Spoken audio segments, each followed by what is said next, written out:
Bom dia a todos. Eu gostaria de apresentar a vocês o professor Rafael Ruiz, que é professor associado da Unifesp, bacharel em Direito pela USP, pelo Largo de São Francisco, mestre em Direito Internacional pela USP, doutor em História pela USP, autor dos ensaios Literatura em Crise, uma barca no meio do oceano, e dos romances Intolerância e Concerto para Milena, O Fio de Ariadne, Uma Barca no Oceano, que é o trecho curto.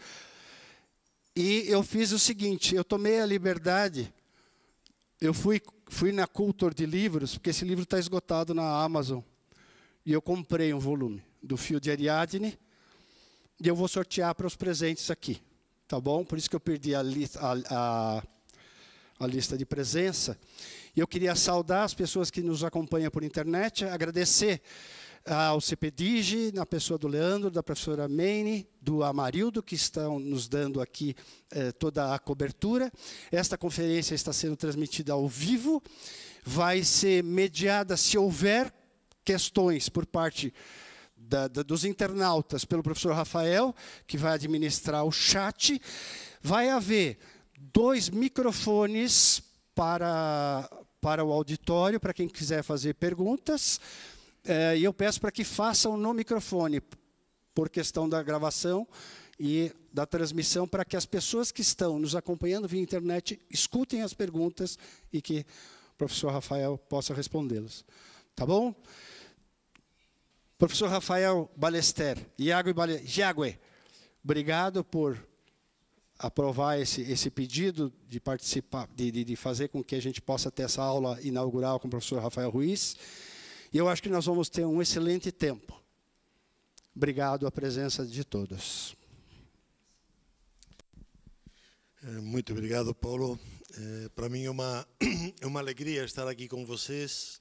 Eu lembro que estava lembrando para você, para o professor aí. Eu estive aqui faz muito tempo, não sei se 15 anos atrás, a convite do Rafael, para discutir com a pós-graduação Frankenstein. E foi uma experiência, pelo menos para mim, foi uma primeira experiência muito interessante. Um universo de odontologia, ficar discutindo Frankenstein. E depois, o Paulo já contou toda a história de como é que a gente se conheceu, né? Para mim também foi uma alegria conhecer o Paulo, e do convite que ele me fez. E então, nós temos, pelo visto, 2 horas. Eu vou falar mais ou menos durante 1 hora, 1h15 pelo menos.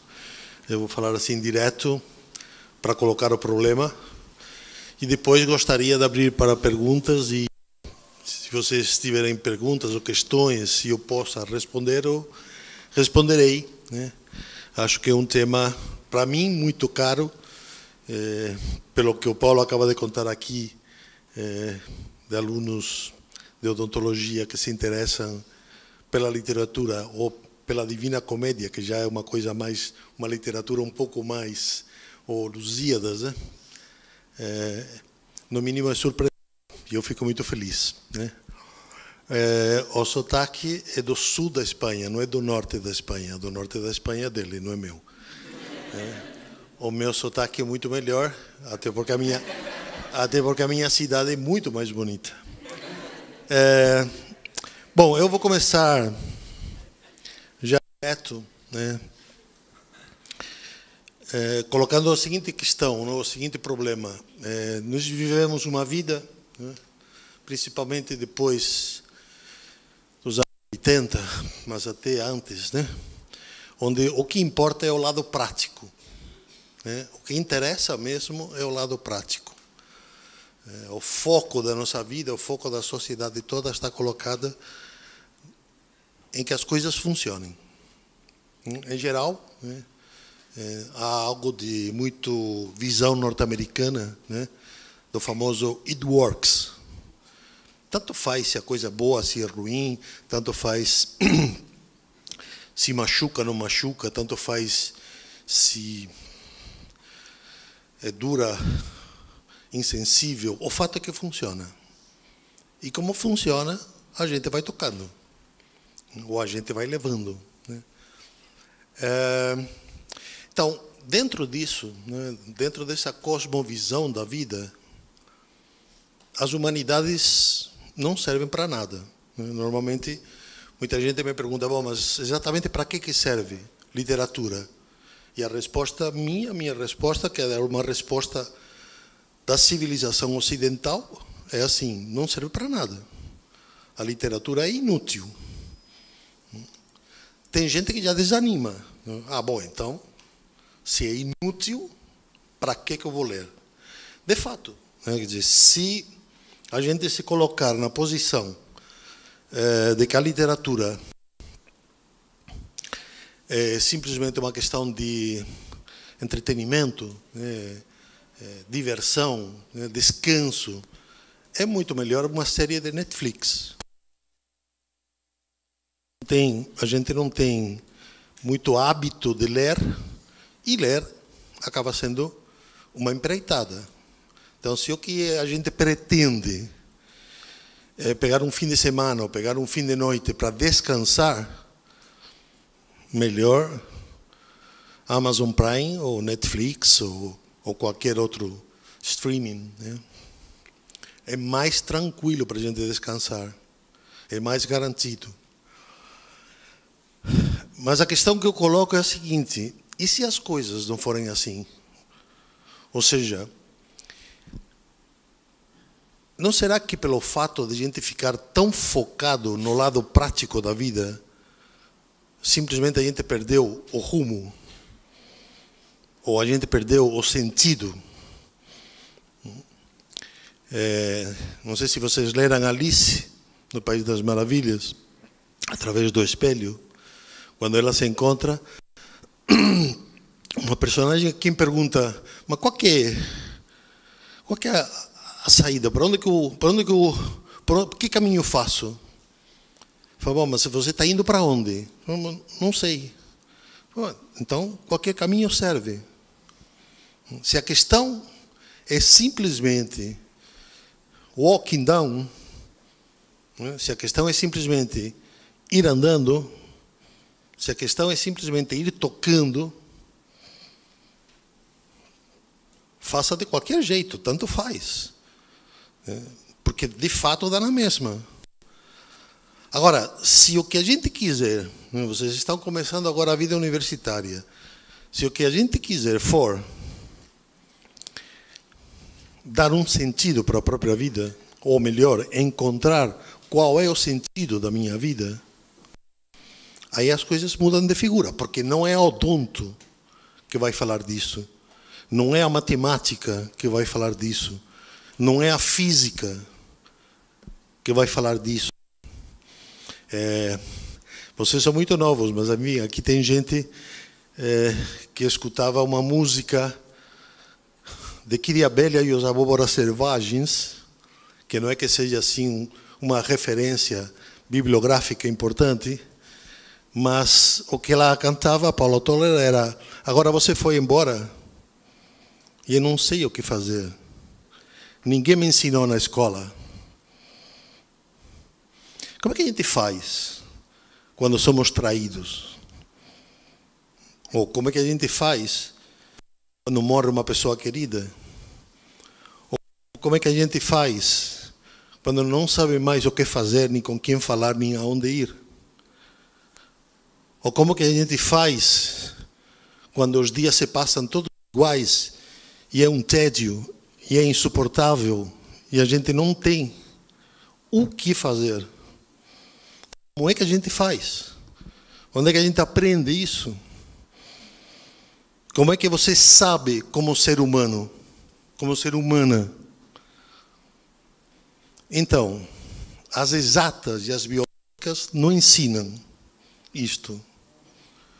No mundo ocidental, pelo menos dentro da cultura ocidental, Eu não vou entrar aqui, eu sou historiador, não vou entrar aqui em definição do que é cultura e o que é Ocidente. Mas no mundo que a gente vive, deste lado do oceano, é a literatura quem é responsável por isso. Eu vou ler para vocês um trecho pequenininho de um autor que eu gosto muito, que é Ítalo Calvino.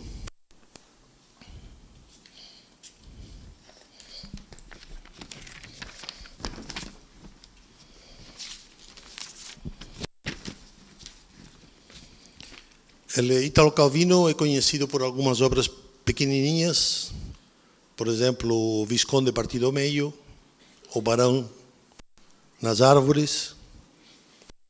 São metáforas sobre o mundo contemporâneo. Tem gente que gosta e tem gente que não gosta. E tem outros textos mais ensaísticos, por exemplo, sobre os clássicos de literatura. Essa frase dele: as coisas que a literatura pode procurar e ensinar são pouco numerosas e insubstituíveis. A maneira de ver o próximo e a si mesmo,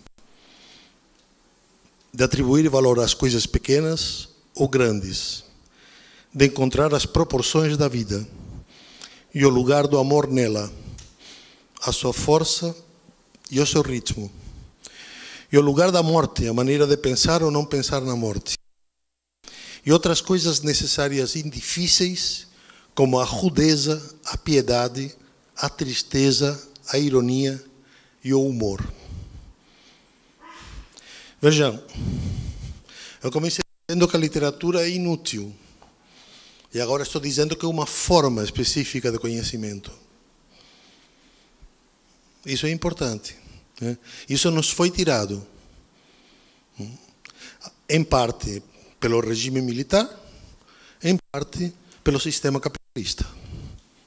Não posso ficar explicando isto daqui, que é uma afirmação muito violenta, mas eu estou convencido disso. Foi reduzida a literatura, o cinema, as artes, foi reduzida a algo assim parecido com perfumaria, né? Eu lembro que quando eu entrei na USP, quando eu conheci os primeiros amigos e amigas, o pessoal da Poli, eu estava lá no Largo de São Francisco, quando fui conhecendo o pessoal da Poli, e eu falava de literatura, o pessoal falava, perfumaria. Porque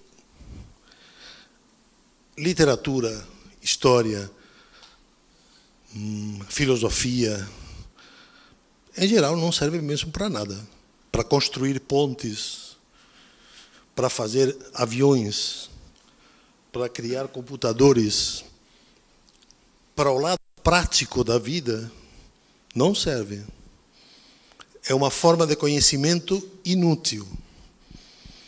Só que esse lado prático da vida, se vocês fizerem equações, aí, uma métrica quantitativa, dá o quê? Dá 30% da vida? 40% da vida? O lado prático da vida, no máximo, é 30%, 40%. O que é importante? O amor, o ódio, a inveja, a raiva, a dor, a pena, a compaixão. Tudo isso são afetos humanos.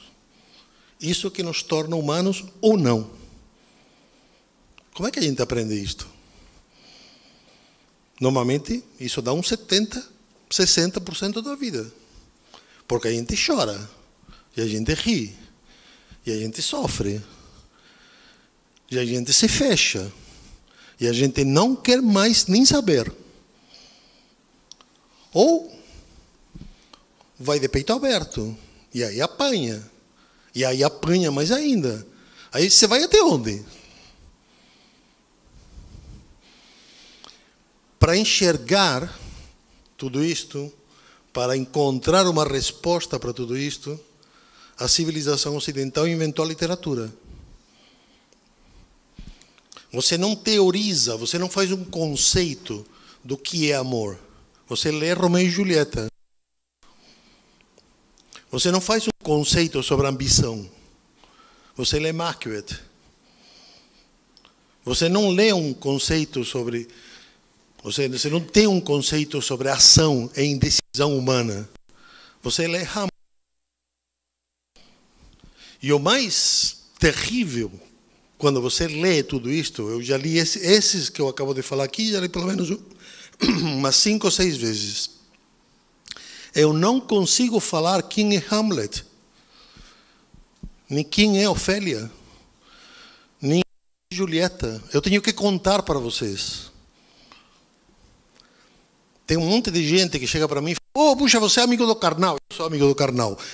Então, ele é bom? Pô, sei lá, cara, o que você está perguntando? Não, é bom o cara? Pô, sei. Você gosta dele? Ah, eu gosto. Tá bom. Mas você lê? Sim. Você escuta? Sim. Ela é bom? Vocês já pensaram como é estranho reduzir as pessoas a uma única palavra? É bom ou é ruim? É esquerda ou é direita? É Palmeiras ou é Corinthians? É preto ou é branco? É para cima ou é para baixo? Eu não tinha previsto contar isto, mas haverá um monte de coisas aqui que eu vou falar que eu nunca previ. Previ falar aqui. O que eu previ está lá, mas já larguei. Então, quando eu cheguei aqui no Brasil, faz tempo, me falaram assim, nossa, você é espanhol? Eu tinha acabado de entrar na São Francisco. Eu sou. Cara, dá para você me explicar os bascos? Os bascos? A ETA. A ETA. A ETA estava, naquele momento, já estava pelo número 1000 de mortes na Espanha. Vamos tomar um café? Ah, vamos. Então, naquela época, as aulas, tudo isso aqui está sendo gravado, não pode ter problemas aqui. Então, eu vou ver como é que eu vou fazer isto. Então, as aulas eram de 45 minutos na São Francisco e tinha um intervalo de 15 minutos. Então, nós começamos esses 15 minutos com café e a gente perdeu a hora. E então foi indo, e já entramos na outra aula, né? Então deu mais ou menos 1h15. Eu comecei explicando dos romanos, depois fiquei explicando dos árabes, depois fiquei falando do Califado de Córdoba, depois fiquei falando da Guerra de Reconquista, depois fiquei falando dos reis católicos, do descobrimento da América, do século XVIII, do caos do XIX, da Guerra Civil, dos bascos. Nos anos, quando me formei, advogado, puxa, você é espanhol? Sou. Nossa, dá para você me contar? O pessoal da ETA, os bascos, o que é essa história? Falei, puxa, essa história é longa, né? Você está com tempo? Demora muito. Bom, pelo menos meia hora, né? Meia hora? Falei, 15 minutos. Ah, bom, 15 minutos sim. Então eu já começava pela Guerra Civil. 1930, guerra, bascos, ETA. Ah, perfeito, já entendi. E depois eu fui para a história, que eu achava que na história, a história aqui do lado, né? Na história era o lugar da conversa, do diálogo, do debate. Bom, você é espanhol? Você me conta dos bascos? Tá, te conto. Mas demora um pouquinho. Quanto? Bom, 15 minutos pelo menos. Já estava com a experiência anterior. 15 minutos pelo menos. Pô, não dá para ser em 2 minutos? Então aí já não tinha nem café. Café em 2 minutos não dá. Falei, é simples. Eu falei de outra forma, tá? Mas aqui está sendo gravado. Basco é tudo louco. Eles vão pelas ruas com umas bombas, jogam e matam. E aí você se ferra. Exato. Para te explicar o negócio. Não, aí não dá. Ah, então fica por isso mesmo. Por que eu contei essa longa história para vocês? Porque eu preciso contar histórias. Se eu quero conhecer as pessoas. Existem duas formas de entender a vida. Ou de forma abstrata, conceitual, cartesiana, que ela é performativa. O que interessa é que a coisa funcione. Eu tenho o conceito claro, a definição clara, os parâmetros claros, e aí você toca em frente. E o que importa nessa cosmovisão é que funcione. E funciona. Vocês estão aqui para isso até. E não é ruim. Só não é vida. É profissão. É outra coisa. A vida mesmo tem uma outra cosmovisão, que eu chamo normalmente de humanista ou dramática. Porque, em lugar de ser uma vida performática, que o que importa é que a coisa funcione, é dramática. Só que a palavra dramática está muito influenciada pela Netflix, né? Então, você tem comédia e drama. Drama, onde você chora, comédia, onde você ri. Isto é falso. Vocês vão ter que acreditar no que eu vou falar agora. Não dá para ficar provando. Drama, em grego, é drau, que significa ação. Então, o drama da vida é a vida vivida. A vida não é um problema. A vida é um drama. O que eu quero dizer com isso? Melhorou? Então, obrigado. Então, o que eu quero dizer com isso? Quando você pensa na vida como problema, você está dentro de uma cosmovisão conceitual, abstrata, pragmática. Aí tudo dá para ser planejado. Tudo acontece do jeito que você previu. A única questão aqui é que isto não é vida. A vida não é controlável. A vida é fluida. A vida é o que acontece, isso aqui é de John Lennon, né? Quando a gente fica fazendo planos. Enquanto a gente fica fazendo planos. Aí você vai planejando e a vida não se adapta aos teus planejamentos. E aí você insiste. E aí você força. E aí você pira. E aí, como é que fica? Só que a gente está preparado para o drama da vida, ou seja, para viver a vida. Viver a vida, pura e simplesmente viver, experimentar a vida. Tal como ela aparece, tal como ela se apresenta, tal como ela surge diante de nós. Em geral, isso dá um pouco de medo, porque a gente fala, puxa, mas peraí, você está querendo dizer então que não dá para fazer planejamento? Dá, você quer fazer planejamento, planeja. Mas você não consegue planejar toda a vida. Nem a tua, nem a dos outros. Muito menos a do resto do país. E aí? Aí é que você tem que entrar numa outra cosmovisão, chamada literatura, chamada humanidades, chamado drama. Vocês lembram aquele clipe de Pink Floyd, The Wall? We don't need no education. Eu começo as minhas aulas na história cantando essa música. Por quê? Porque é bem assim. A gente entra num sistema educativo que começa mais ou menos no colegial, onde vão nos quadriculando, nos formatando, nos forçando a entrar numa fila indiana, e todo mundo depois sai carne moída. É forte. Só que, e se for mesmo assim? E se isto aqui for real? A gente não sai da universidade preparado para a vida humana. Sai preparado para a vida profissional, para a vida tecnológica, para a vida técnica. Isso não é ruim. Simplesmente não é suficiente. Não é ruim ter uma boa formação técnica, tecnológica ou performática. Não é mesmo ruim. Não estou aqui falando que isto não vale a pena. Estou dizendo que não é suficiente, que o ser humano é muito mais do que um dente. Que o ser humano é muito mais do que um ar-condicionado ou uma ponte.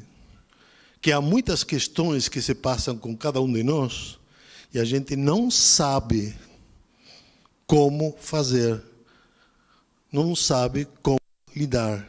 E o grande problema de tudo isto é que quando a gente entra na universidade, normalmente nesse momento, não sei se acontece com vocês, comigo aconteceu assim,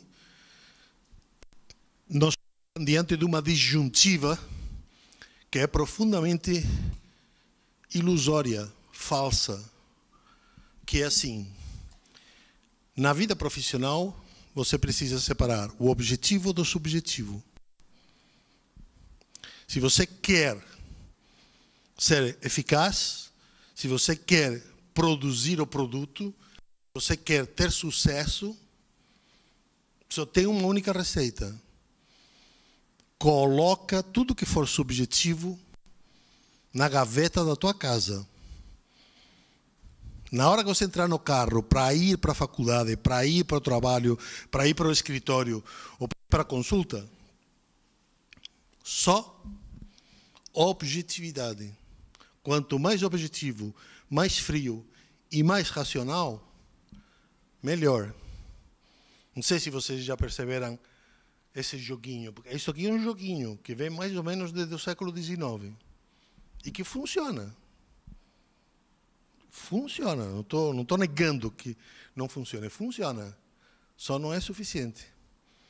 Vou ler para vocês um trecho agora de uma autora que eu gosto muito,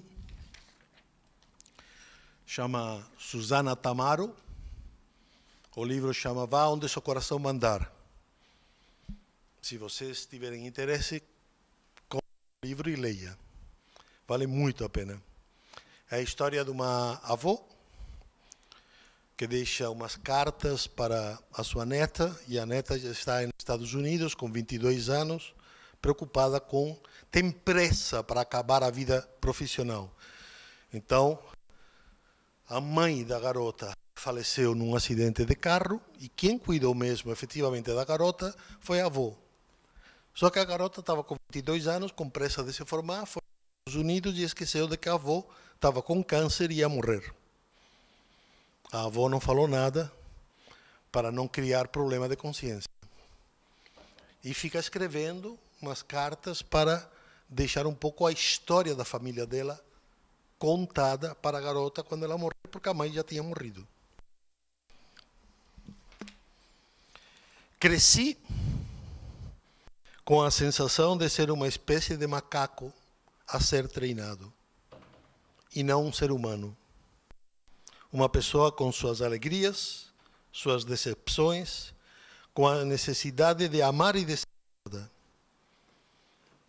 Então ela está contando o começo da vida mais ou menos adulta, adolescente.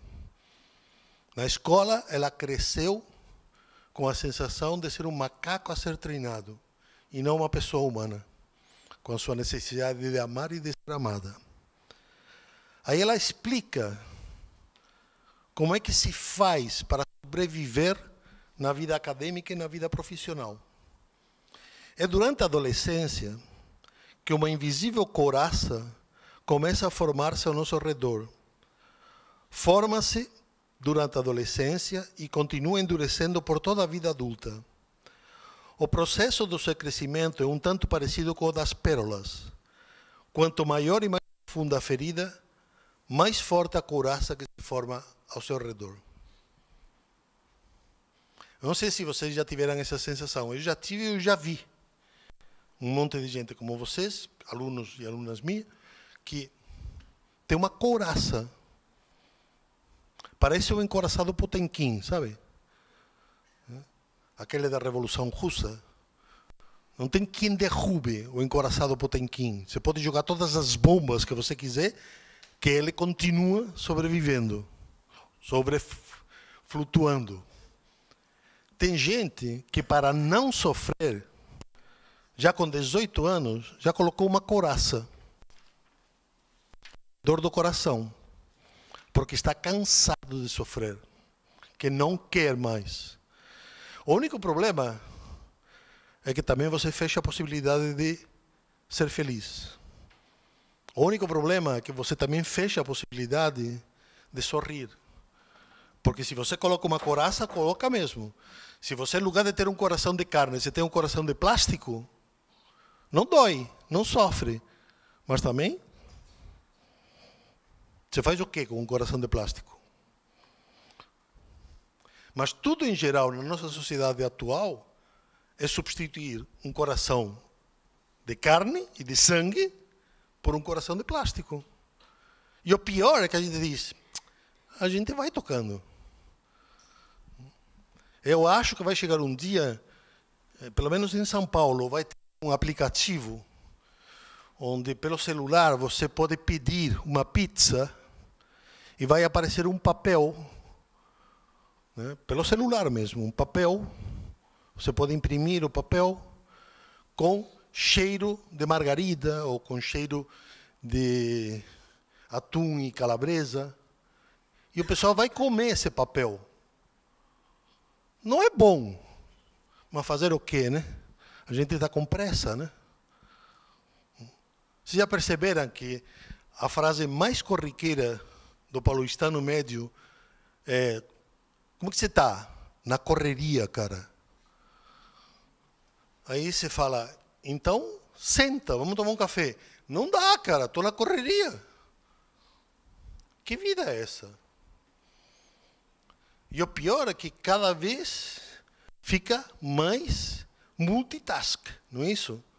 O que importa agora é ser multitask.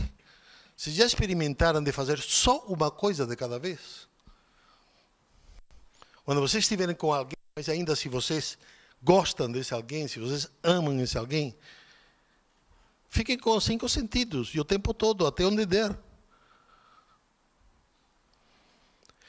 Um poema de Horácio, que todo mundo conhece como Carpe Diem. Vocês podem procurar. Vai ter que procurar na internet e tal. Eu também poderia dar a referência, mas não vou dar. Né? Então, vocês podem... E aí, ela está, uma tarde romana, falando com a namorada, numa espécie assim sei lá, de chacrinha, né? Em Roma, lá na Campina Romana, né? E ele fica falando, não adianta ficar se preocupando com o futuro. Não adianta ficar pensando o que os astros e o Júpiter têm previsto para nós. Nada disso vai ser possível. Enquanto a gente fica se preocupando com isso, o mundo todo está dando voltas. Eu estou interpretando Horácio, tá bom?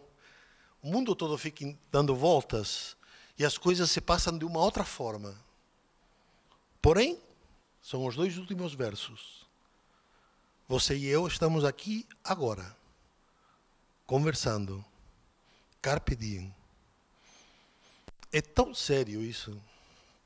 É tão humano. Depois vêm os filósofos e um montão de teorias sobre o Carpe Diem. A única coisa que eu estou dizendo é, nós estamos aqui até meio-dia. Carpe Diem, gente. Desliguem do celular, desliguem do que vai fazer depois do meio-dia, desliguem do resto do mundo, desliguem da bomba atômica, do Oppenheimer, da Barbie, desliguem. Será que é tão difícil? Carpe Diem, agora. E se vocês estiverem em uma aula, também, mesma coisa. Só temos o presente. Só temos o momento, não temos mais nada. O ser humano é pouca coisa. Mas é tão... O Hamlet diz que é a 5ª essência. Mas é pó. É uma coisa contraditória. É a 5ª essência da vida, o ser humano, e ao mesmo tempo é pó. Só que na vida, na visão performática, na cosmovisão performática, tudo se passa de uma forma assim, utópica. Vocês já perceberam? Tudo que a gente faz é com visão de futuro, não é isso? Na verdade, American Dream triunfou. Que é assim, sonhe o que você quiser, porque we can. A gente consegue. É só sonhar. Aí você passa a vida sonhando. Só que a vida sonhando não é vida. Me explico ou não? A vida sonhando, não estou dizendo que... A vida sonhando não é vida. A vida vivida, ela é realizada, precisa ser realizada. O sonho é... Isso é uma ilusão moderna. Eu sei que isso é meio retrógrado, mas pensa no assunto. As utopias só começaram no século XVIII. Existia o livro A Utopia do Thomas More, mas essas utopias não são as mesmas. Essas utopias eram críticas da situação atual para colocar remédio na situação atual. A utopia de futuro, vamos colocar remédio agora, mas o futuro nunca chega. E o único que chega mesmo é o presente, quando você não está aí. Vou ler outro trecho da Susana Tamaro. Quem confia no próprio coração é um insensato, dizia o meu marido, citando a Bíblia. Por que cargas d'água deveria ser um insensato? Talvez porque o coração está com uma câmara de combustão, porque está escuro lá dentro e há escuridão e fogo. A mente é tão moderna, é assim que se pensa, como o coração é antigo. Quem liga para o coração ainda está perto do mundo animal, do descontrolado. Que quem cuida da razão se aproxima das mais elevadas reflexões. E se as coisas não forem assim? E se for esse excesso de razão que está asfixiando a nossa vida? Vejam, isso aqui é uma premissa. Quanto mais lógico, quanto mais racional, quanto mais frio, quanto mais planejado, melhor. Quanto mais sensível, quanto mais sentimental, quanto mais subjetivo, pior. Será? Por quê? A gente fala, não, você tem que pensar com a cabeça. Será mesmo que a gente pensa com a cabeça? A literatura te faz essa pergunta. Será mesmo que a gente pensa com a cabeça? Se a questão é neurônio, tudo bem. Mas até o século XVIII, XVII, a sede da inteligência estava no coração, não na cabeça. Você vê com o coração. Você sabe no coração. Talvez você não consiga explicar, tudo bem. Talvez você não dê uma argumentação racional, tudo bem. Talvez não possa fazer uma equação matemática, tudo bem, mas que você sabe, sabe. E isso é fundamental, porque isso é que nos torna humanos. Só que você precisa de um tipo de educação para isso, chamada educação sentimental, então, se vocês quiserem. Ou educação afetiva, se vocês quiserem. Ou educação do gosto, se vocês quiserem. Há muitas formas. O único tipo de educação não é educação conteudística programável e programada. Volto a dizer, é necessária esse tipo de educação, mas não é suficiente.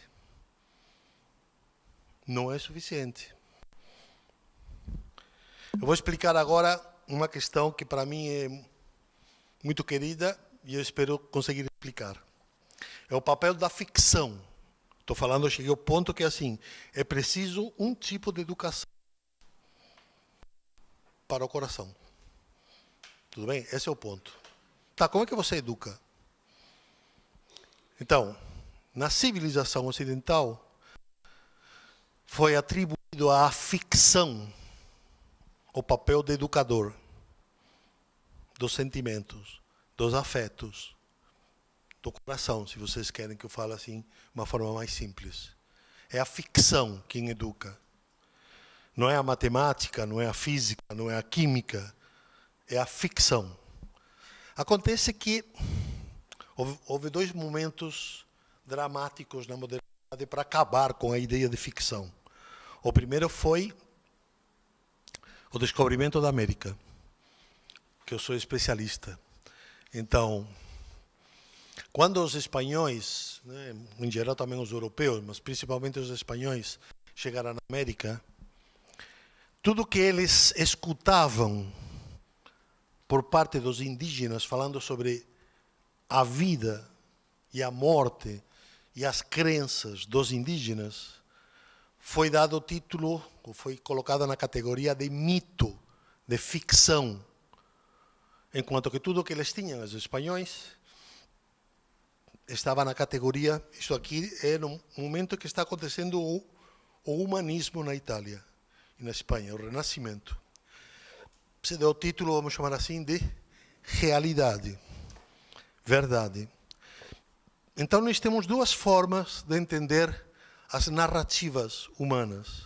A verdadeira, a real, e a mítica, ficcional.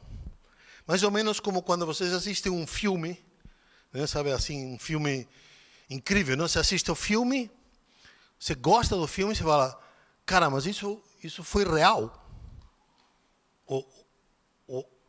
Eu sempre pergunto, ou é ficção? Né? E eu sempre falo, é filme. Aí o pessoal falava, mas o que você está querendo dizer com isso? Não sei o que você quer dizer com essa pergunta. Isso aqui é real ou é ficção? Não, que ficção é quando não é verdade. E real é quando é verdade. É isso? Tá bom. E então, Napoleão é verdade e o Quixote não é verdade. Porque o Quixote, não sei se vocês sabem dessa história, mas o Quixote começa assim. O Cervantes diz, eu estava andando pela rua de Toledo e encontrei um velho manuscrito numa livraria de segunda mão que estava escrito em árabe. Aí eu comprei. E aí eu procurei. Toledo naquela época era tradutores desde a Idade Média. Traduziam árabe, hebraico e castelhano. Eu contratei um cara que sabia traduzir e traduziu, e era nada mais e nada menos do que a história e aventura do Quixote, o engenhoso cavalheiro de La Mancha. É verdade ou é mentira isto? Essa história que ele conta. Que, na verdade, o Quixote não é um invento dele. É um cara que existiu, que foi escrito, foi contada a vida dele por um árabe. O único que ele fez foi traduzir. Aí você fala, pô, caramba. Mas então, é verdade ou é mentira? Eu pergunto para vocês, importa muito ficar sabendo se é verdade ou é mentira? O Hamlet. Será mesmo que existiu o Hamlet? É verdade ou é mentira? E se eu falar para vocês que o Macbeth existiu? Isso dá mais ou menos valor ao que eu estou afirmando sobre ele. Eu sei que eu não estou querendo aqui provocar, simplesmente estou querendo que vocês pensem. Estou falando, olha, a ideia de que a ficção é mentira teve dois motivos principais no começo do século XV para o XVI e XVII. Primeiro, a descoberta da América. Quando se começa a contar, é assim que eles escrevem, a verdadeira história da conquista da América, oposta à história falsa, ficcional, dos indígenas. mítica. O mito não é verdade. Tudo bem? Eu vou voltar sobre isto. Segundo motivo, Descartes. O Descartes, quando vai criar o método, o tratado sobre o método, ele vai dizer que tem que seguir uma lógica, não tem que seguir uma ordem, tem que ter ideias claras e distintas. Então, o real sempre corresponde a ideias claras e distintas. O ficcional é sempre narrativo e caótico. Então, o que importa é ficar com o real, não com o ficcional. Depois desses dois momentos, a ficção, acho que vocês pensam assim, né? A ficção está no item do falso. Agradável, entretido, mas falso. Enquanto o real é aquilo que a gente conhece e que é verdade. Muito bem. E se eu falasse para vocês que o ser humano, a condição de cada um de nós é mítica? Nós, por condição, por estrutura, somos míticos. O que eu quero dizer com isso? Que a gente precisa da narrativa para se entender. O mito é mito quando todos os outros tipos de conhecimento não são suficientes para explicar. Como é que eu vou explicar o que é uma pessoa do ponto de vista biológico, do ponto de vista químico, do ponto de vista matemático?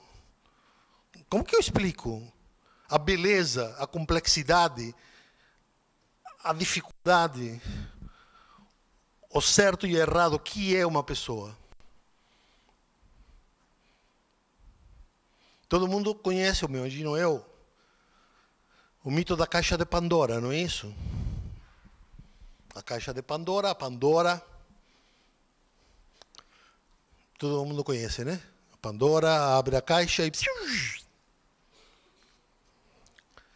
A Pandora é real? Resposta, não. Tá?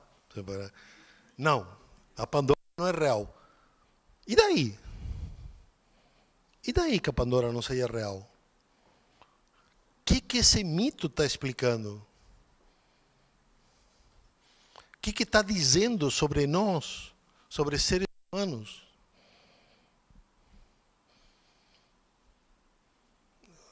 Dentro, eu não vou explicar isto, tá? Não faz parte da minha aula, da minha conferência. A Pandora abre a caixa, saem todos os vícios e virtudes, fecha, e o que fica lá dentro? Eu não estou ouvindo, vocês estão muito... Esperança. É um vício ou um defeito? É um vício ou um defeito? Será que é a mesma coisa? Eu não estou colocando virtude ainda. É vício ou é defeito? É uma coisa que vai fazer mal. O cara que tem muita esperança fica viciado em esperança. Ou é defeito? Ter esperança não é bom. Eu não sei.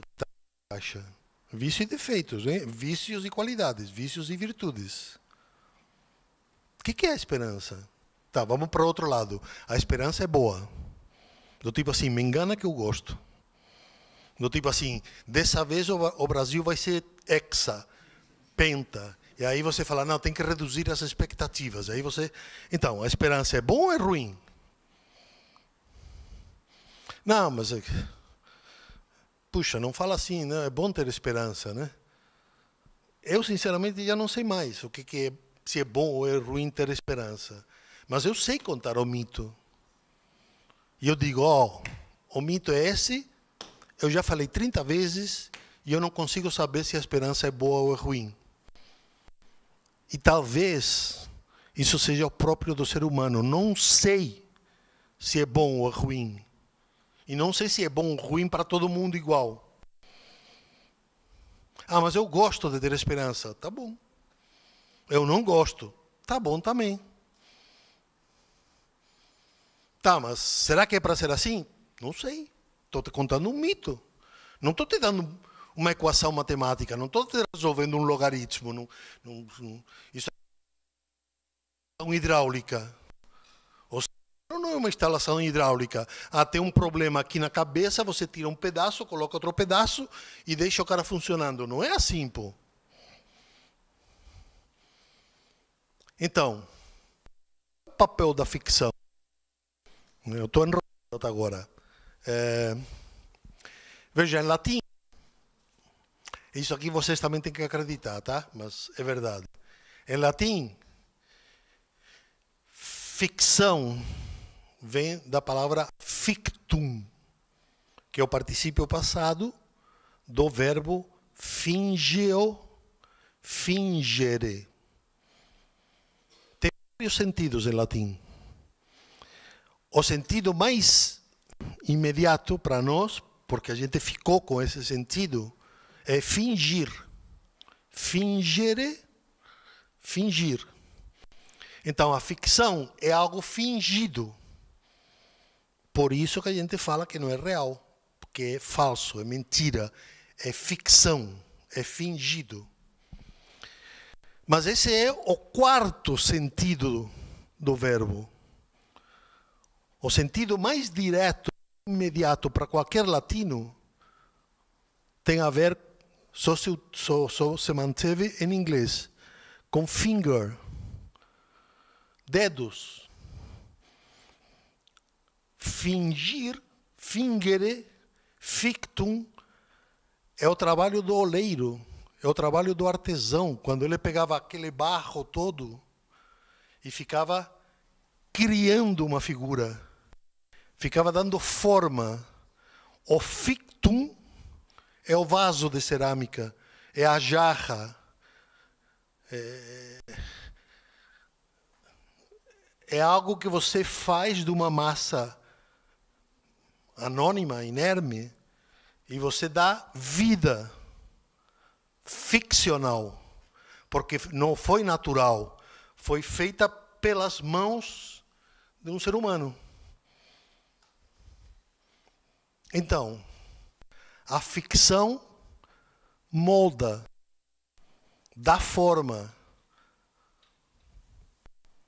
à alma, ao caráter, àquilo que nós temos dentro e que nos faz ser humanos ou desumanos.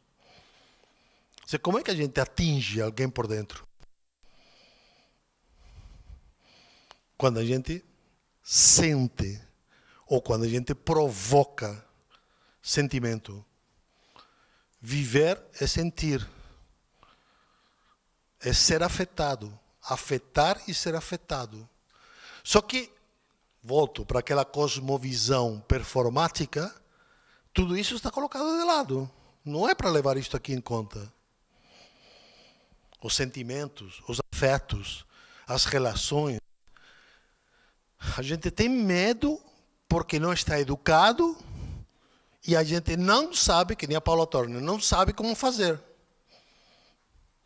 Então você coloca um potemkin, você coloca uma armadura, você coloca uma couraça e não faz. Não vem que não tem. A literatura é uma espécie de soco no estômago. A literatura é um soco no estômago. Ela fica batendo, a literatura fica batendo até abrir uma brecha naquela couraça toda, porque você precisa ser afetada. A gente precisa ser afetado, senão a gente não vai viver como seres humanos. Vamos viver como macacos sendo treinados, ou como máquinas. Que dá, só que não é bom. Que dá, mas não é bom. Você precisa de outras formas de vida. Isso que te dá é a ficção. A ficção permite que você sinta, mas não com a força da realidade. Quer dizer, só tem duas formas de aprender neste terreno. Ou pela realidade, que sempre é dura, sempre fere. Você aprende a apanhar. Mas o problema é assim, que uma vez que você apanhou, dói. E a marca fica. A ferida fica. E é muito difícil de cicatrizar. Ou pela literatura. Você fica com raiva do Hamlet. Você fica com raiva do Macbeth. Você fica com pena da Ofélia. Você fica neurótico, que nem Raskolnikov é neurótico. Você fica apaixonada pelo príncipe.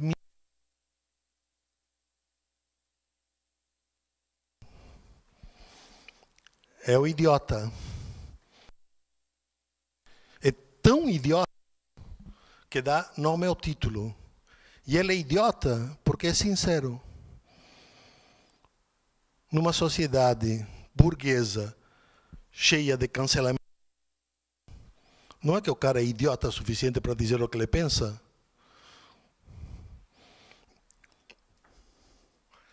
Foi ele que inventou o negócio de que a beleza salvará o mundo. Já ouviram falar disto? Dostoiévski disse que a beleza salvará o mundo. Quem falou isso foi o príncipe Mishkin. Mas no texto, quem fala isso é a noiva. Vão ser apresentados na sociedade ambos, Aglaia e o príncipe Mishkin. E a Aglaia chega para ele, na hora que estão entrando, não com esses papos furados teus de que essa...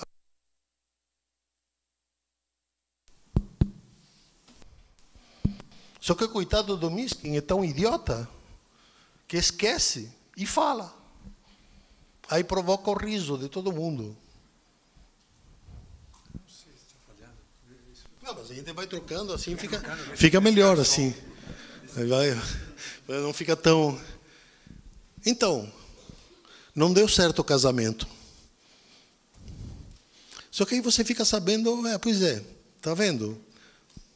Olha só no que dá você ser sincero. Você já apanha antes. Talvez seja melhor dar uma de louco. Dar uma de louco. Quem que ensina a dar uma de louco? Hamlet. Hamlet percebe tudo o que está acontecendo e fala, caraca, aqui a coisa está complicada. Vão me cortar a cabeça. Então, aí ele faz.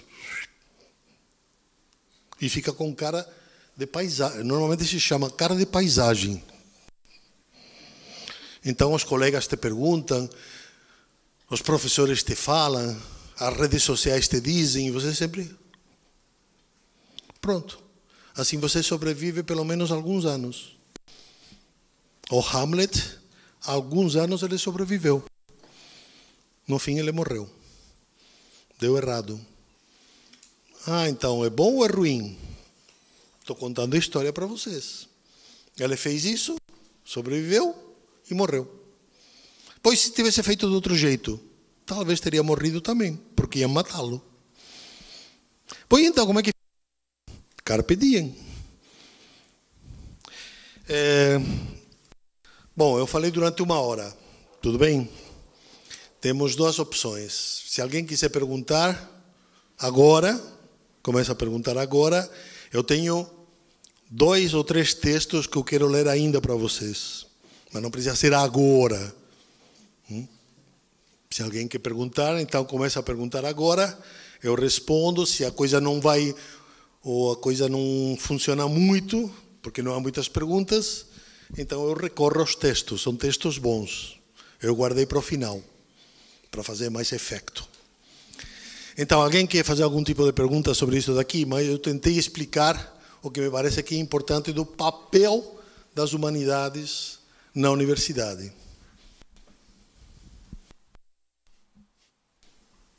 Nada. Muita vergonha. E se eu falar uma besteira? O problema é se eu falar uma coisa assim um pouco fora, que eu não estou habituado, e aí como é que fica? Como é que é?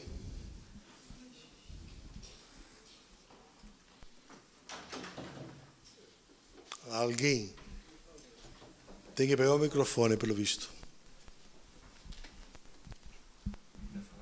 Alô, alô? Tá funcionando. Tudo bom? Meu nome é Gustavo, professor. Professor, só uma dúvida. O senhor disse pra gente que a ficção é o principal meio que o Ocidente ensina a gente a viver. Como a gente tem 20, 19, 18 anos, a gente ainda não... Como eu posso dizer? Eu não sinto que... Eu não sei dizer se eu sou humano, entendeu? Porque a gente nunca colocou em prática, de fato, o que a gente aprendeu. A pergunta que eu tenho pro senhor é... Em qual momento o senhor acha que na nossa vida a gente olha para uma situação e fala: realmente eu sou humano porque eu consegui lidar com isso, com tudo que eu aprendi? Em que momento você percebe porque... a realidade de ser humano? Sim. Tem gente que não percebe nunca. Tem gente, estou falando sério, tem gente que não percebe nunca. Normalmente, a sociedade atual, ela cria um avatar. Nós criamos um avatar de nós mesmos, né? Então, o grande problema, né, é que a gente vive numa ficção nossa, não dos outros. Entendi. Então, essa ficção nossa, que não é real, que é como eu gostaria de ser visto pelos outros, às vezes vai durante 20, 30, 40 anos. Entendi. Normalmente, na minha experiência, normalmente você precisa se encontrar que nem Alice. Você precisa se encontrar num beco sem saída. Normalmente esse beco vocês viveram mais ou menos. Teve gente que viveu mais duramente, né? Esse beco pode se chamar Covid. 2 anos, do jeito que todos nós vivemos, faz a gente pensar muito sobre o que é importante na vida. Só mais uma pergunta. O senhor acha que, como a nossa geração ela é tão conectada na internet, toda essa questão, o senhor acha que isso atrapalha um pouco da gente ter esse encurralamento, como pode dizer assim? O senhor acha que a gente é tão bombardeado de informação que a gente sempre acha que a gente está seguindo um caminho? Porque às vezes eu tenho essa impressão, que nem o senhor citou uma frase falando que às vezes o cara pensa que ele é só um macaco sendo treinado. E eu falo direto com minha namorada. Às vezes eu paro e penso assim, eu falo, cara, mas eu tô vivendo a vida que eu queria viver, ou eu vivo a vida que pintaram para mim viver? Você tem que estudar a vida, trabalhar, morrer, ter posse, envelhecer, ter neto. E às vezes eu paro e penso, pô, mas eu tô vivendo, entendeu? Então, eu não vou responder. Eu vou pedir para você ler um livro chamado A Elegância do Ouriço. Eu vou até anotar. De uma menina, uma francesa, chamada... não lembro agora, Muriel Barbery, tá? A Elegância do Ouriço. Tem uma menina de uns 13, 14 anos, francesa, que ela diz: no meu próximo aniversário vou me suicidar, se eu não encontrar algo que faça sentido na minha vida. Se tudo que eu quero da vida é comer, dormir, comer, dormir,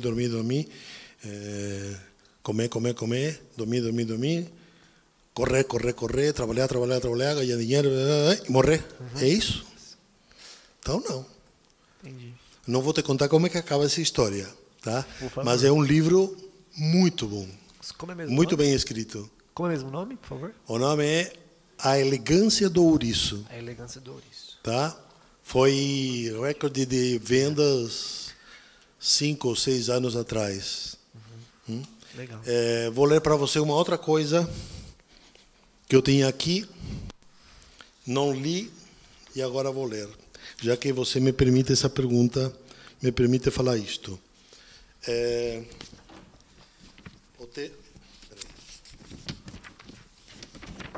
Isto aqui não é prático. O texto que vou ler agora é de J.D. Salinger, O Apanhador no Campo de Centeio. O Apanhador no Campo de Centeio é um livro que divide a humanidade. Gente que odeia e gente que ama, né? Eu sou dos que amam o livro, mas reconheço que tem muita gente que acha insuportável. Faz parte, não tá errado, faz parte. É um garoto, isso aqui está escrito nos anos 50, é um garoto que tem 16 anos, Holden Caulfield, que foi expulso de 4 colégios e que vai ser expulso do próximo, mas aí ele pega e já faz a mala e vai embora. Porque ele vai sumir, simplesmente o plano dele é sumir da sociedade, não aguenta mais, 16 anos. E ele vai se despedir de um professor, que é o único que ele respeita, e depois da irmã, que tem 12 anos, que é Phoebe. Né? Ele chega para a irmã, e a irmã fala, mas do que é que você gosta mesmo?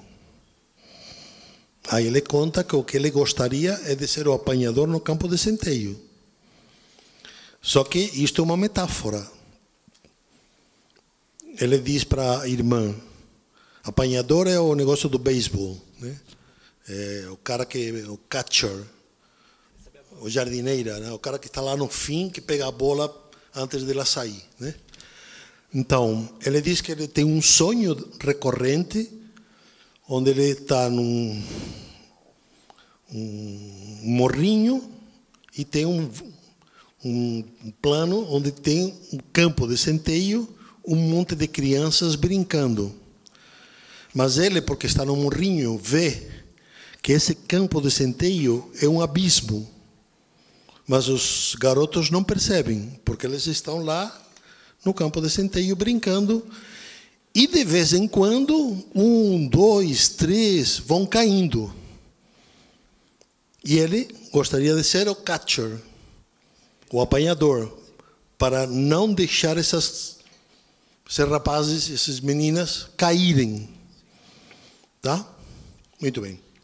O que ele fala para a irmã é, eu quero ser isso. Eu não quero ser que nem o papai. O papai passou a vida estudando para trabalhar, para ganhar dinheiro, para comprar todo ano um carro e ter uma casa muito boa. Eu não quero isso para a minha vida. Não faz sentido para mim. É isso que ele conta para a irmã. Quando ele vai se despedir do professor, o professor fala para ele, Holden, eu estou preocupado com você e com toda a tua geração, 1950. Porque a gente está caindo e não percebe nem sente nada. Mas é uma queda do tipo horrível. Não nos damos conta que caímos, mas estamos caindo. É o tipo de queda que só acontece com aqueles que procuram alguma coisa que o seu próprio meio não pode lhes proporcionar e abandonam a busca antes de começá-la. Aí você vai perguntar, puxa, mas o que a gente abandona? Que busca que a gente deixa de lado? O que a gente não busca e deveria buscar? As relações, os afetos, a vulnerabilidade. Então é assim, tem um monte de gente que para não sentir-se vulnerável, que a gente é vulnerável, a gente faz parte da condição humana, mas dá para não se sentir vulnerável. Então tem gente que simplesmente é uma pedra de gelo, ou é um encoraçado Potemkin. Esses caras nunca percebem que não são humanos. Pelo contrário, até eles acham que são super humanos e delicados. Eles vão pisando, que nem trator, levando todo mundo pela frente, e tudo bem, porque o cara não sente, ou a pessoa não sente. Respondi? Mas leia o... Tá bom. Muito obrigado. Imagina. Mais alguém? Opa, por favor. O senhor disse que viver na ficção é menos doloroso do que viver na realidade. Mas a frustração que essa ficção pode trazer na realidade não é tão doloroso quanto? Porque eu fico imaginando assim, às vezes a gente cria expectativa em cima da ficção na realidade e acaba não acontecendo. E isso é doloroso também. E não é tão doloroso quanto viver já na realidade? Então, eu não sei te responder. Vamos ver se eu consigo responder. Não sei te responder. Também não sei se eu te entendi bem, mas é assim. O que eu quis dizer, tá? Acho que talvez seja mais fácil assim. As dores não se comparam, né? Então, se eu falei dessa forma, foi uma forma de expressão, né? A dor que eu sinto é a dor que eu sinto, e a dor que você sente é a dor que você sente. E assim, é inútil ficar discutindo quem está sentindo mais dor, né? Dói, a vida dói, e isto faz parte da condição humana. A realidade dói, a realidade nos afeta, né? Nós afetamos os outros, e isto é viver. Agora, a ficção, vou dizer de outra forma, a ficção cria um tempo e um espaço ficcional, fora do real. Tá? Da mesma maneira que o mundo digital é um tempo e um espaço fora do presencial, né? É real, mas é virtual. Então, a ficção é ficcional, mas também é real.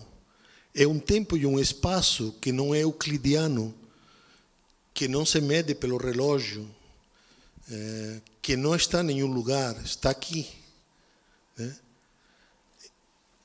Isso faz com que a dor, que é real, né? Quer dizer, eu sinto raiva, eu posso sentir raiva de Raskolnikov, eu posso sentir compaixão da Sônia, né?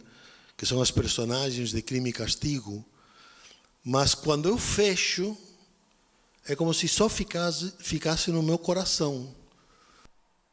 Não é a mesma coisa que quando eu perco uma pessoa querida, ou quando alguém fala mal de mim, ou quando meu nome vai parar nas redes sociais e sou cancelado. Não é a mesma coisa. Não é o mesmo tipo de dor. Não sei se eu expliquei, né? Ela permite, a ficção permite sair da realidade e entrar num outro espaço. Seria um outro mundo. E isso não é ruim. Isso é formativo, é educativo. Desde os anos 60, 70, foi considerado como ruim, como escape, né? A literatura é uma forma de escapar da realidade da vida. Não é. Quer dizer, tem literatura que é uma forma de escapar da realidade da vida. Eu não estou aqui na discussão de uma outra literatura. Há formas de literatura que pouca ação tem, né?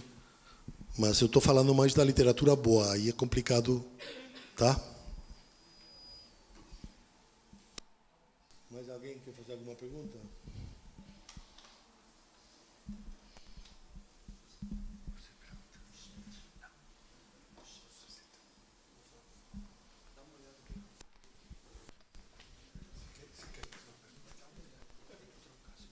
Se tem aí.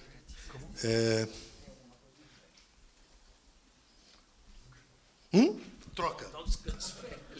Os microfones vão ficando cansados, né? Olha, se não há, e vocês ainda têm paciência, eu quero ler dois textos. Que tem a ver com tudo isto que falamos, acho eu. Um é de Guimarães Rosa.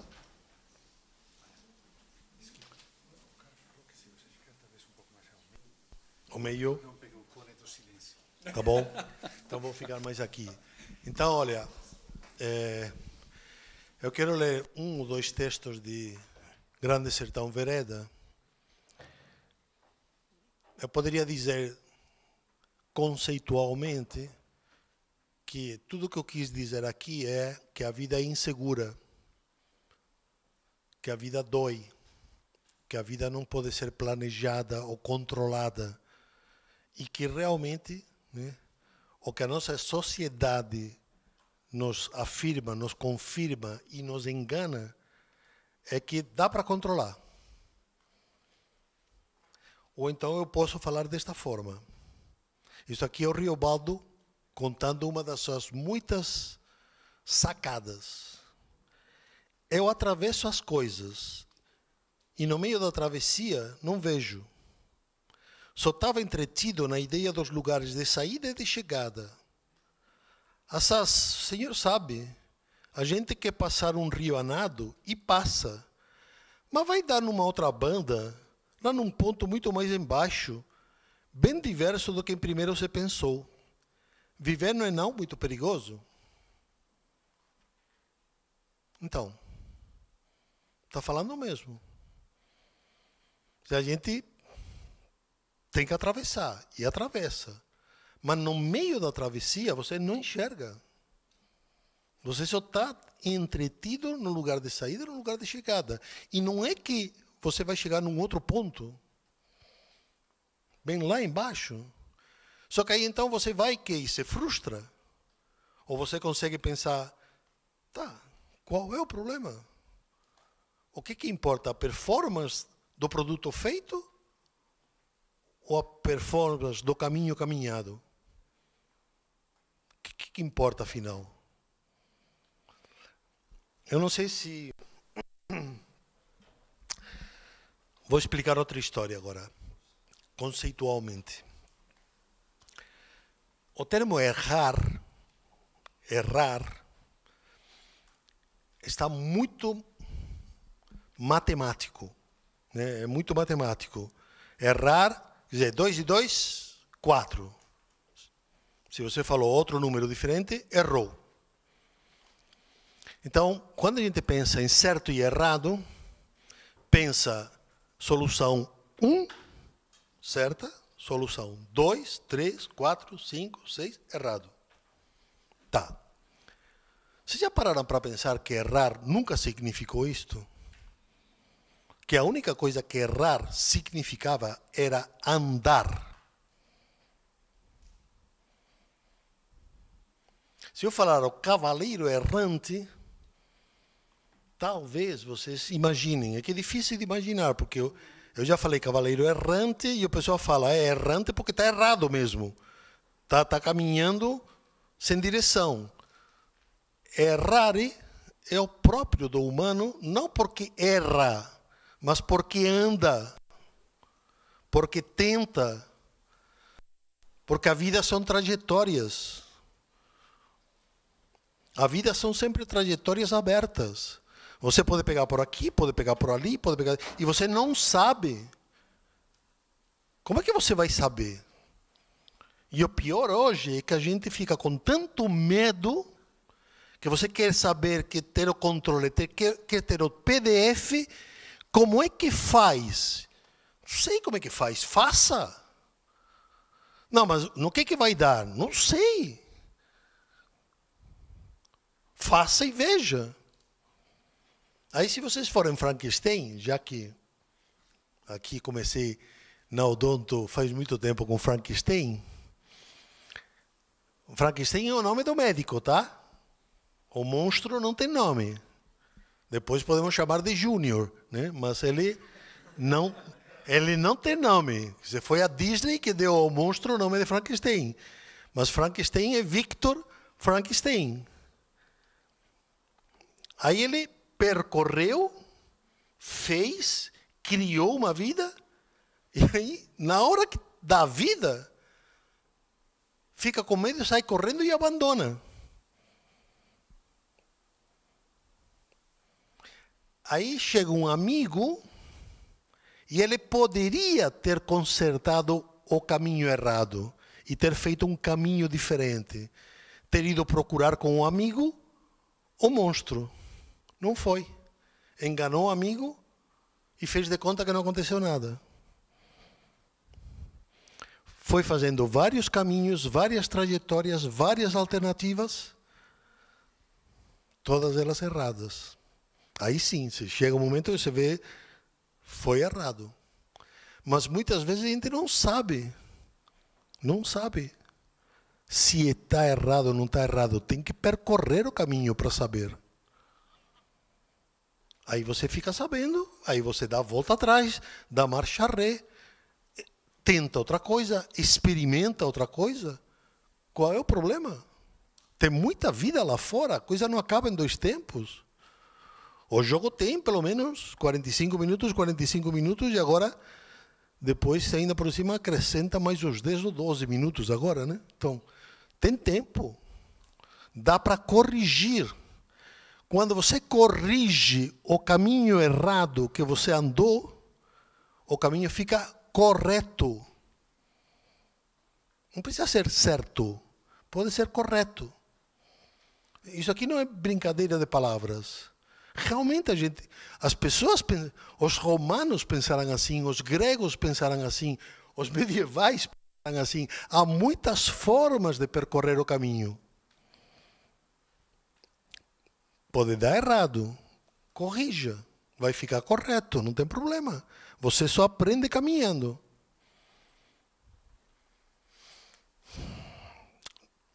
No real da vida, as coisas acabam com menos formato. Aliás, nem acabam. Melhor assim. Pelejar por exato dá erro contra a gente. Não se queira, não. Viver é muito perigoso. Então, no geral da vida, as coisas têm menos formato. Não precisa estar tão formatada.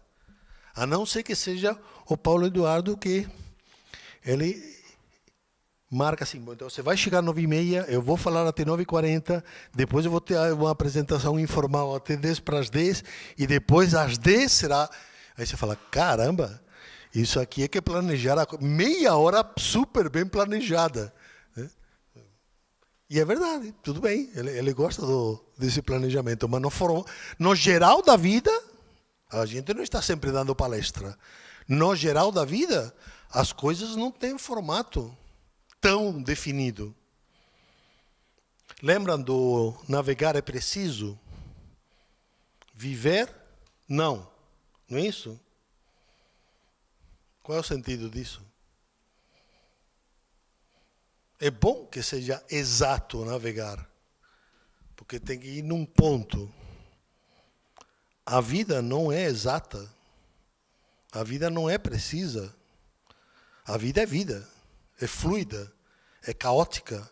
É complexa. Você precisa de literatura, porque a literatura é complexa. Se vocês lerem Os Irmãos Karamazov, já começa porque não dá nem para saber o nome das pessoas. Eu sempre que falo,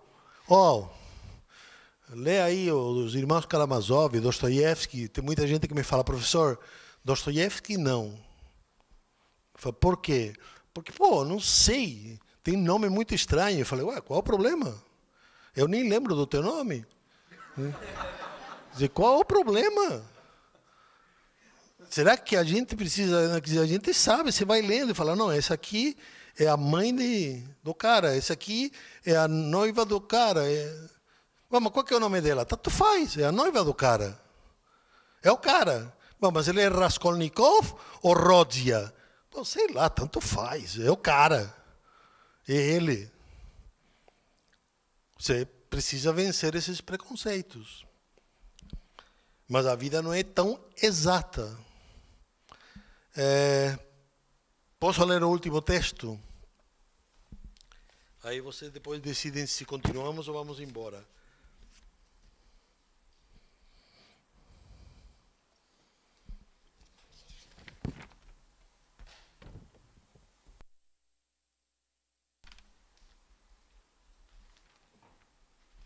Bom, então eu falei para vocês que é importante, ou pelo menos que, do meu ponto de vista, o que importa é estabelecer relações, não criar uma vida puramente técnica, tecnológica, performativa, né? Que se a vida for vida mesmo, ela é dramática, e que o drama da vida consiste em criar e manter relações. Então eu vou ler para vocês. Eu espero que vocês saibam de que livro estou falando logo na primeira frase. Se vocês não sabem, é que vocês não viveram. Essa aqui é uma afirmação forte. Eu procuro amigos. O que quer dizer cativar? Alguém sabe do que eu estou falando? Tá bom. Fico feliz. Caso alguém não saiba, nas próximas 2 frases já tem que saber, tá bom? É uma coisa muito esquecida, disse a raposa. Tudo bem, então? Tá bom. Significa criar laços. Criar laços? Exatamente, disse a raposa. Você não é ainda, para mim, senão um garoto inteiramente igual a 100 mil outros garotos. E eu não tenho nenhuma necessidade de você. E você não tem também nenhuma necessidade de mim. Não passo a teus olhos de uma raposa igual a 100 mil outras raposas. Mas se você me cativar, nós teremos necessidade um do outro. Você será para mim único no mundo. Eu serei para você única no mundo. Começo a compreender, disse o pequeno príncipe. Era um pouco tapado, o pequeno príncipe era um pouco tapado. A raposa voltou na sua ideia. Minha vida é muito monótona. Eu caço galinhas e os homens me caçam. Todas as galinhas se parecem e todos os homens também. Por isso eu me aborreço um pouco. Mas se você me cativar, minha vida será como que cheia de sol. Conhecerei um barulho de passos que será diferente dos outros. Os outros passos me colocam para dentro e embaixo da terra. O teu me chamará para fora da toca, como se fosse música. Os teus passos me chamarão para fora da toca, como se fosse música. Por favor, me cative, disse ela. Eu até que gostaria, mas eu não tenho muito tempo. O cara era paulista, além disso. Tenho amigos a descobrir e muitas coisas para conhecer. Você precisa ser idiota. Reparem, o pequeno príncipe pega um avião, sai do planeta dele para procurar amigos. O avião dele se estraga, se encontra com a raposa e a raposa passa essa cantada incrível. E o cara fala, não vai dar. Eu estou sem tempo. E além disso, eu queria conhecer mais gente. Quer dizer, pelo amor de Deus, né? A gente só conhece bem as coisas que cativa, disse a raposa. Os homens não têm mais tempo para conhecer coisa alguma. Os homens não têm mais tempo para conhecer coisa alguma. Tudo tem que ser muito rápido. Compram tudo prontinho nas lojas. Mas como não existem lojas de amigos, os homens não têm mais amigos. Isso aqui não tinha Tinder ainda. Né? Se você quer um amigo, por favor, me cative.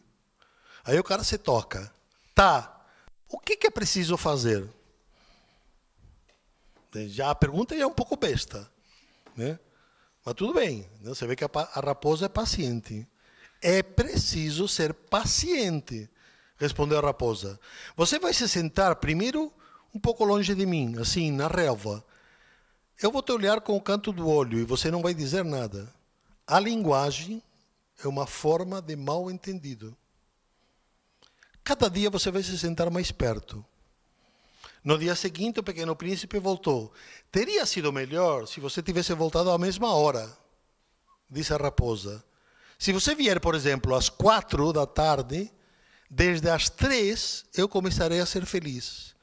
Quanto mais a hora for chegando, mais eu me sentirei feliz. Às 4 horas, então, estarei tão inquieta e tão agitada que vou descobrir o preço da felicidade.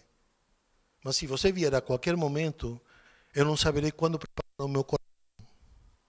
Cara, é tão real isto. É tão humano. E é tão difícil, né? Será que ninguém mais sabe disto? É preciso ritos. O que é um rito, hein? Perguntou o pequeno príncipe. É uma coisa muito esquecida também. É o que faz com que um dia seja diferente dos outros. Uma hora das outras horas. Então, o problema é a gente não percebe mais a importância dos ritos. E é necessário ter ritos, principalmente com os amigos, as amigas, quem a gente ama, com quem a gente vive, com as pessoas, mesmo na escola, na faculdade, no clube. É preciso ritos. É o que faz com que o carpe diem seja real e seja cheio de sentido. É o que temos. A gente não tem o futuro. O futuro é uma ilusão. Ele é futuro porque não é. Por isso se chama futuro. É do verbo ser, tá? Vocês já pensaram nisto ou não? Desculpem se eu estou sendo meio chato, mas em latim, o verbo ser, em futuro, se diz futurum. Em presente, sou. Sou. Em passado, fui. Em futuro, futuro. Então, o verbo ser no futuro é o que não é. O que é agora. O que é, vamos fazer um rito. Vamos fazer com que esta hora seja diferente de todas as outras. Para isso, para perceber isto, num sistema onde tempo é dinheiro e o que importa é informação rápida e o que importa é que você me diga é assim ou não é assim, está certo ou está errado, é bom ou é mau, eu quero informação rápida. Não, cara, vamos devagar aqui, vamos fazer um pouco mais lento, vamos conversar mais, me conta a tua história, me diz como é, como é que você viu. Vocês já pararam para pensar e para perceber como é interessante assistir um filme junto e depois ficar trocando ideias sobre o mesmo filme, que dá a impressão de que são 3 filmes diferentes? O filme que está lá, o filme que eu estou falando e o filme que ele está me contando. Assim, você fala, nossa, isso serve para quê? Para nada. Não serve para nada, apenas para ser melhores humanos. Não serve para mais nada. Não é útil, mas é muito bom. É muito bom, nos torna humanos. Bom, são 11h30. Vocês têm mais alguma pergunta? Por favor. Eu já não tenho mais nada previsto aqui para falar, tá? Eu dei uma viajada, assim, tudo que você estava falando, pensando e juntando com várias coisas. E esse comportamento que você diz atual do humano, assim, que vem acontecendo cada vez mais objetivo e perdendo a subjetividade, e até o que você mencionou de capitalismo e tudo mais, eu pensei assim, a gente transfere, parece, o que é uma eficiência mercadológica, otimização das coisas, como se estivesse querendo transformar o humano em uma máquina, né? E eu também acredito nisso, que a literatura e toda a cultura, no geral, pode contribuir muito também para algo contrário a isso. Mas, até quando a gente pensa nesses objetos de cultura, que você citou Sertão Veredas e outras obras, quando a gente passa por isso no ensino médio e tudo mais, é apontado para a gente como assim, a gente entende a mensagem, o que está ali, mas a gente tem que pensar isso de forma otimizada para poder prestar vestibular, sabe? Eu acho que a maioria de nós passou por isso. E como você acha que assim, seria uma forma quase que combativa para a gente conseguir recuperar esse valor que a literatura e que a cultura tem, e não pensar só em consumir mais, otimizar isso, eu preciso ver esse filme que saiu agora porque vão comentar sobre isso, e não pegar a mensagem que está nisso de verdade? Então, boa. Esse sistema é castrador, né? Demais. Lê um livro, eu vou te responder, mas procura um livro chamado Como um Romance. Desculpa, como? Como um Romance, de Daniel Pennac. É um livro bem curtinho que responde exatamente essa questão, porque ele é um professor de literatura francesa e ele diz: como é que eu vou ganhar a atenção dos meus alunos que estão presos na TV? Naquela época, quando ele escreveu, ainda não tinha celular, tinha TV. né? Como que você vai fazer? Né? Eu quero que eles leiam, e para que eles leiam, aí eu cobro. Né? Não tem nada mais dramático, não mais triste do que esse tipo de atitude. Isso daí castra. E eu entendo se vocês me falam, puxa, literatura para mim é dolorido, porque tenho a lembrança do vestibular. E, de fato, o vestibular é massacrante, né? E não faz bem. Eu entendo que há uma boa intenção, né? Mas, como a gente quer é colocar a pessoa lá dentro, então você cria um processo utilitário de leitura. Não tem nada pior do que isso. Como fazer? A tua pergunta é, né? Como fazer para que isto não seja assim? Então, o Daniel Pennack dá 10 leis, né? Então, por isso você vai procurar lá, olha, aqui tem 10 leis para você se conceder o direito de ser leitor. Você se entregar à felicidade de ser leitor, né? Então, a questão da leitura tem que ser algo gratuito. Gratuito no sentido, eu leio porque eu quero ler. Não tem nenhum outro motivo. Eu gosto. Tem um trecho que eu sei quase de cor, do Daniel Pennack, que é assim: o tempo para ler, assim como o tempo para amar, né, amplia o tempo para viver. Nunca ninguém me impediu de acabar de ler um livro que eu de verdade gostasse. A questão, continua ele, não é programar o tempo de leitura.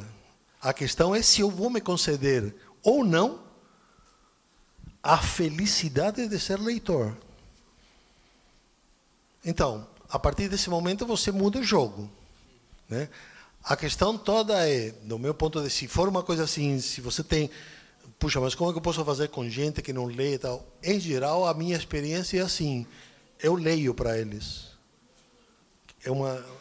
Foi o Pennack que falou, ele escreve, diz, eu chego em sala de aula e leio, interpreto.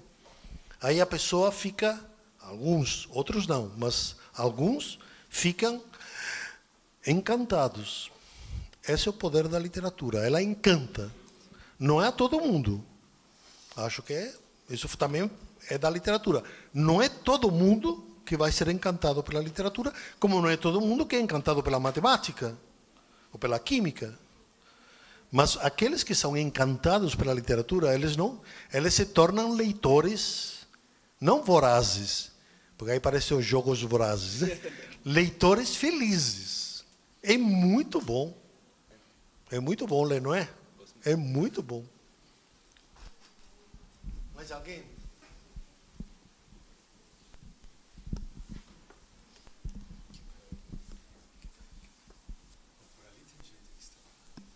Por ali tem gente. Não estão se manifestando. Tem gente, tem. Não, tem gente que estava falando. Não sei. Gente vai que queria falar. Eu não tenho. Não? Bom, Paulo, faz a última pergunta de encerramento. Como que Alô. juntou o final com o começo? Juntou o final com o começo, né? Eu acho que faz todo o sentido o TED que vocês assistiram. Não faz? E olha, não tínhamos combinado. Como eu disse, a vida é imprevisível, né? E eu gostaria que o senhor me contasse uma coisa, uma curiosidade. Como foi a história do fio de Ariadne? Porque não tem nada a ver o título com os capítulos, embora haja uma ligação, como o senhor coloca no começo. Como é que foi a história desse livro? Conta para mim, que é uma curiosidade que eu tenho. Então, é uma pergunta de alguém que é meu amigo, professor, que diz que o título não tem nada a ver com o que você escreveu.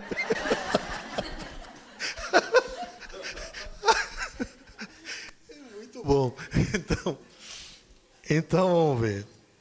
Então, olha, essa história... Desculpe, não é o fio de Ariadne, a história não é o mito, né? Não tem nada de fio da Ariadne aí, né? Então, olha, é assim. Eu queria escrever um livro que mostrasse as trajetórias humanas. Várias trajetórias que a literatura oferece de diferentes personagens, né? Gente que dá certo, vamos chamar assim, ou que encontra o seu sentido na vida, né? Porque escolhe uma ou duas ou três estradas e vai percorrendo a Odisseia, né? Quer dizer, quantas estradas e quantas trajetórias fez o Ulisses para chegar de novo a Ítaca, né? Então, eu coloquei assim, falei, olha, vou contar umas 3 ou 4 histórias de gente que percorreu um caminho e encontrou o sentido da vida deles. E vou contar também 3 ou 4 histórias de gente que percorreu o caminho e se perdeu. Porque a literatura não é tudo assim, dá certo. Tem muita literatura que dá muito errado. E é bom saber que há literatura que dá errado. Então eu comecei por aí. Eu falei, bom, vou escrever isto aqui, tá? Aí depois falei, bom, muito bem, se eu vou colocar as trajetórias, vou ter que fazer primeiro uns mapas. Então os 3 primeiros capítulos são teóricos sobre o poder da narrativa, o poder da beleza, e agora já não lembro mais do poder do quê. Eram 3 questões que me pareciam absolutamente vitais para começar a percorrer o caminho da literatura. Aí eu falei, bom, puxa, então, como é que vai se chamar esse livro? Estou te contando toda a história. Esse livro vai se chamar, porque eu falei em determinado momento, que a literatura é uma forma específica de conhecimento. Isso está lá, não falei aqui assim, dessa forma. Ela junta o universal com o particular. Todas as ciências pretendem o universal, não é isso? Tá? A lei, o comum de todos, né? A lei tem que ser válida para todos, né? O concreto não pode ser reduzido à ciência. A ciência, o conhecimento científico tem que ser geral, universal, onde tudo que é concreto se encaixe. Tá? É método isso aqui. Eu falei, a literatura é uma forma, um tipo de conhecimento que junta o universal com o particular. As qualidades e os vícios humanos com as personagens. Tudo isto se dá junto. É um tipo de conhecimento que junta, assim foi que eu falei, o infinito particular. Aí falei, putz, uma música da Marisa Monte isso aqui. Aí eu fui atrás da música e não é que ela estava falando isso. Aí eu escrevi para ela. Falei, posso colocar esse título? Mas não houve resposta. Eu também não sei. Eu escrevi para onde dizia lá no site dela que era para escrever. Eu escrevi, também acho que deve ser meio esquisito o que eu escrevi, que foi assim: sou um professor de História da América, escrevi um livro sobre literatura e quero colocar o nome da tua música no título. É estranho, não teve resposta. Eu falei, tá bom, eu tenho que colocar outro título. Então aí falei, bom, qual vai ser o outro título? Então, outro título. Aí comecei a dar voltas e falei, bom, tá bom. Então, o livro que eu escrevi, era, acho que 3 anos ou 4 anos antes, foi Uma Barca no Meio do Oceano, né? Literatura serve como uma barca para você não afundar no oceano da vida. Aí falei, bom, beleza, agora vai ser o fio da Ariadne. A literatura é o fio que me permite chegar no Minotauro, matar o Minotauro e voltar. Vocês têm que procurar esse mito. Então, eu acho que a literatura... Aliás, isso que está na dedicatória, para todos os corações que souberam enfrentar o Minotauro. O Minotauro está aí. Todo mundo se encontra com ele. Muitas vezes, o Minotauro está aí. O problema não é matar o Minotauro. O problema é voltar. Isso quem descobriu foi Ariadne, que era apaixonada pelo Teseu. Aí falou, leva esse fio aqui porque você não vai voltar. E eu te amo. Então eu falei, pronto, é o fio da Ariadne. Resolveu? Fantástico. Respondeu, fantástico.